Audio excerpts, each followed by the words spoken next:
So, you have decided to challenge essay.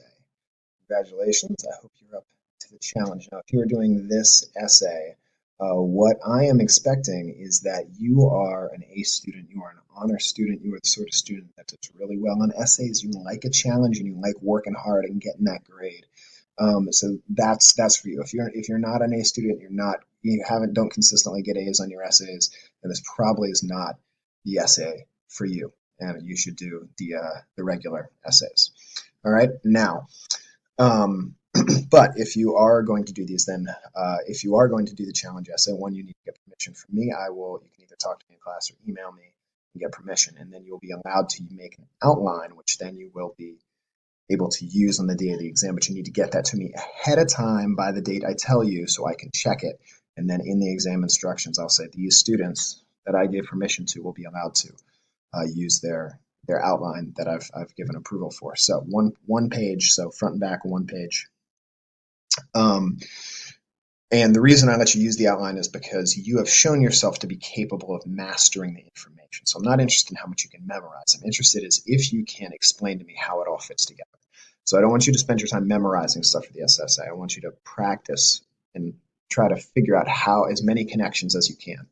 Okay, so you're just trying to explain the Old Testament to somebody and how the covenant fits in with the 20 key events. You're kind of using the 20 key events as an outline, then showing how the covenant and the idea of the spiral of grace fit into that. So I want to take you back to notes 1 from Unit 4.3, where we're talking about what is a prophet. But before that, we talked about where are we in salvation history.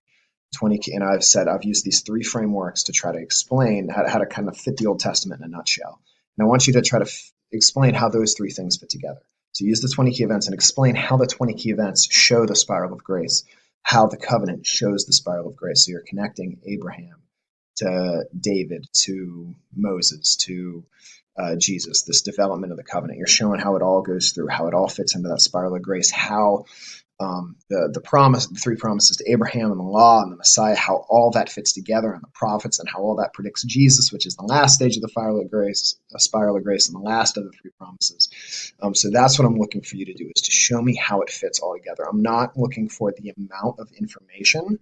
That's not what I'm interested in. I'm interested in the number of connections you can make between things. So how many times you can connect the spiral of grace to the covenant, how many times you can connect Jesus to the prophets, how many times you can connect the 20 key events to the spiral of grace. I'm looking for you to just weave all those things together so it's a nice, wonderful tapestry blanket.